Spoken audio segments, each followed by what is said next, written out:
Ко дню памяти великого русского поэта и писателя, драматурга и основоположника классической русской литературы Александра Пушкина в Северо-Осетинском государственном университете прошли публичные чтения. Студенты факультета русской филологии и школьники читали самые известные стихотворения великого русского поэта.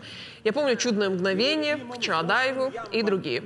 Филологи говорят, рукопись Александра Пушкина – одна из основ для тех, кто хочет изучать русский язык. А у произведений автора, переведенных на десятки языков, есть почитатели по всему миру. Пушкин является основоположником классической русской литературы, основоположником современного русского литературного языка. И без Пушкина немыслима не только русская литература, но и литература национальная всех народов России.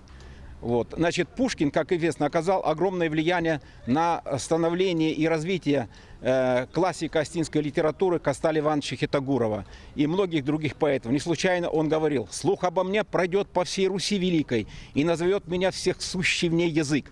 Слова эти сбылись. Все народы Великой России чествуют имя этого великого человека.